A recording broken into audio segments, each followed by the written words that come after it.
आज झारखंड प्रदेश में या देश में जिन लोगों की यहाँ सरकार चल रही है, यानी देश के जो एनडीए अलायंस है वो झारखंड में उनकी सरकार चल रही है।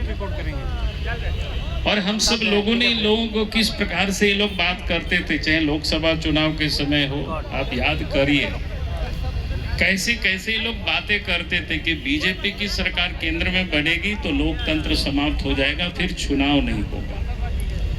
लेकिन वास्तव में अगर लोकतंत्र के कोई दुश्मन है, अगर लोकतंत्र के अगर हथियारे हैं कोई, तो और कह सकते हैं कि एनडीए अलायंस गठबंधन के लोग हैं, चाहे कांग्रेस पार्टी हो, चाहे झारखंड मुक्ति मोर्चा हो। मैं इसलिए इस बात को कह रहा हूं, आप याद करिए कि भाई झारखंड में जो नगर निकाय के चुनाव है, धनबाद है, चास है, बोकारो है, तो 2020 से ही वहां चुनाव होना ड्यू है एक प्रकार से, यानी कितना 5 साल पूरा हो गया, यानी वहां तो फिर से चुनाव होता, लेकिन उन्होंने चुनाव नहीं कराया। रांची में 2023 के अप्रैल से ही ड्यू है। आप जरा सोचिए ये लोग कैसे लोकतंत्र के हिमायती हैं, और ये लोग घूम घूम करके भारतीय जनता पार्टी के बारे में किस प्रकार से दुष्प्रचार करते हैं। लेकिन वास्तव में अगर इन लोगों की बस चले तो कभी ये लोग चुनाव भी नहीं कराएंगे। और इसीलिए देश की जनता ने इनको देश से ही इनको उखाड़ करके फेंका हुआ है। अब थोड़ी सी यहाँ लटके हुए हैं तो ये समझ रहे हैं कि यहाँ भी हम चुनाव नहीं कराएंगे। भाई आखिर आप लोकतंत्र है, लोकतंत्र को मजबूत करना तो फिर आपको नियमित रूप से प्रत्येक 5 वर्षों में स्थानीय निकाय का भी चुनाव कराना, नगर निकाय का भी चुनाव कराना। लेकिन उन्होंने इतना लंबी समय तक इन्होंने चुनाव नहीं कराया, तो ये लोग लोकतंत्र के हिमायती नहीं है, बल्कि लोकतंत्र के लोग दुश्मन है। लोकतंत्र को ही ये लोग समाप्त करना चाहते हैं। और इसका मूल कारण इतना ही है कि सब पावर को अपने पास हस्तगत करना चाहते हैं, ताकि कोई भी पावर, कोई भी मनी पावर जो कि इनको अफसरों से कमीशन लेने में आसान होता है, अगर चुनाव हो जाएगी तो चेयरमैन बैठेंगे, डिप्टी चेयरमैन बैठेंगे, पार्षद बैठेंगे, तो फिर उनकी जो गड़बड़ी, उनकी लूट में उनको अंकुश लगाएंगे, लूटने नहीं दिया जाएगा। तो इसलिए सरकार नहीं चाहती है वो चुनाव हो, नहीं तो कोई कारण नहीं था कि इतनी लंबी समय तक चुनाव को लटका करके रखे। और इसीलिए आज भारतीय जनता पार्टी के कार्यकर्ता या पार्षद के जो लोग हैं, हाईकोर्ट में भी लोग लड़ाई लड़ रहे हैं, और साथ ही पार्टी ने तय किया कि हमें सड़कों पर भी इसकी लड़ाई हमें लड़नी है, ताकि बिना विलंब किए सरकार को अविलंब चुनाव करानी चाहिए। पहले तो ये हम सबों की ये मांग है, और आज इसी मांग को लेकर के 5, 6 और 7 झारखंड के सभी 48 यानी 48 जो नगर निकाय क्षेत्र है, वहां तो लोग धरना का कार्यक्रम कर रहे हैं। कहीं 5 तारीख को लोग किया, कहीं 6 तारीख को लिया, कहीं 7 तारीख को लिया। यानी आज पूरे प्रदेश में ये 3 दिनों के अंदर में सभी जगहों पर, सभी नगर निकाय के क्षेत्रों पर लोगों ने धरना दे करके और वहां से राज्य के महामहिम को ज्ञापन भी सौंपने का काम किया इन मांगों के साथ, ताकि जल्दी से जल्दी चुनाव सरकार करावे। उसके साथ साथ चुनाव के संदर्भ में अभी आपको बता रहे थे कि हम सब ने क्या कहा कि वे दलीय आधार पर चुनाव हो। दलीय आधार पर क्यों चुनाव हो?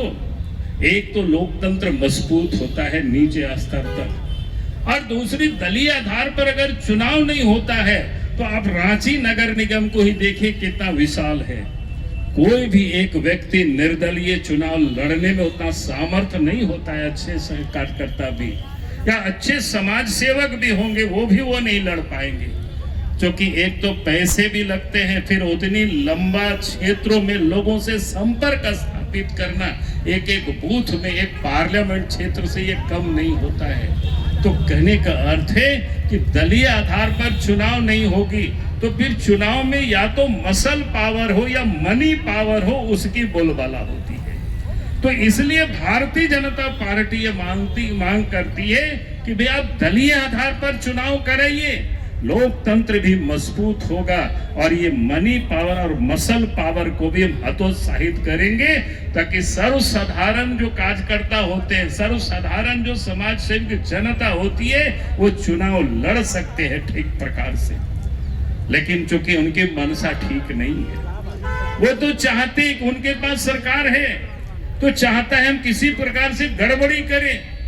तो इसलिए हमने कहा कि ये जो मनी पावर, मसल पावर को हतोत्साहित करने के लिए दलगत आधार से चुनाव होगी तो ये रोक सकता है। तीसरा जो बिंदु है, जिसे अभी आपको चर्चा की है कि ईवीएम से चुनाव, आप सबको पता है 2008 की अभी चुनाव की लोगों ने चर्चा की।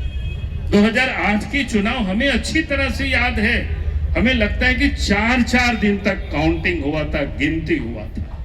और मैं इसलिए इस बात का यहाँ उल्लेख कर रहा हूं, उस समय यहाँ डीसी कौन हुआ करते थे? सरकार इन्हीं गठबंधन की थी।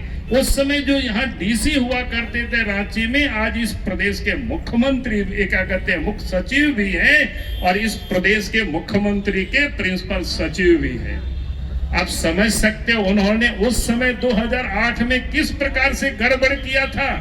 हम सब लोगों ने देखा है कि 4-4 दिन कोई काउंटिंग होता है। पार्लियामेंट की चुनाव में भी इतनी लंबी समय तक काउंटिंग नहीं होता था उस समय, लेकिन इसे रांची के नगर निगम के क्षेत्र में 4-4 दिन तक काउंटिंग हुआ था।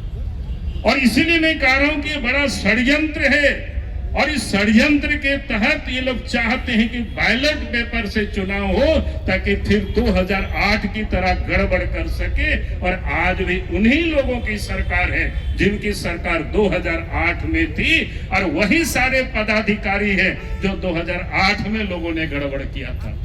और इसीलिए मैं आप सबको ये प्रैक्टिस ये लोग करने वाले हैं, तो हमें इसको सजग रहना होगा, तभी हम इस लोकतंत्र को मजबूत करेंगे। और मैं एक बात जरूर सरकार को भी सचेत करना चाहता हूं कि भाई आप ये मत सोचिए कि आज अगर आप ये गड़बड़ करेंगे तो फिर भारतीय जनता पार्टी आपको छोड़ेगी नहीं। अगर आपने कुछ भी गड़बड़ी किया और पकड़े गए तो फिर आप मत कहना कि हमें को भेज रहे हैं, जेल भेज रहे हैं, गड़बड़ी कर रहे हैं, तो फिर किसी को छोड़ा नहीं जाएगा। और इसीलिए आज भारतीय जनता पार्टी ये मांग कर रही है कि भाई आप चुनाव यथाशीघ्र करें, दलीय आधार पर चुनाव करावे, ईवीएम की मशीन से चुनाव करावे, ताकि लोकसभा का चुनाव ईवीएम से होता है, विधानसभा का चुनाव ईवीएम से होता है। आप देखते होंगे कहीं कोई दिक्कतें नहीं होता है, कहीं कोई गड़बड़ी नहीं होता है, कहीं कोई छापेमारी नहीं होती है, और काउंटिंग भी देखते हैं, दोपहर तक सब कुछ फाइनल हो जाता है। और इसीलिए इतनी सुंदर व्यवस्था होने के बाद भी और सरकार जानबूझ करके पीछे की ओर ले जाने की कोशिश कर रही है। और इसलिए इन लोगों की मनसा साफ नहीं है। ये लोग चाहते हैं किसी भी प्रकार से हम लोग कब्जा करें, चाहे पैसे के बल पर, चाहे अफसरों के बल पर, चाहे उसको गुंडा बदमाशों के बल पर। लेकिन भारतीय जनता पार्टी के एक कार्यकर्ता इस बार पोलिंग बूथ से लेकर के काउंटिंग हॉल तक में खड़े रहेंगे और इस चुनाव को भारतीय जनता पार्टी या झारखंड की जनता लोकतंत्र को मजबूत करेगी, ये मैं विश्वास के साथ कह सकता हूं। और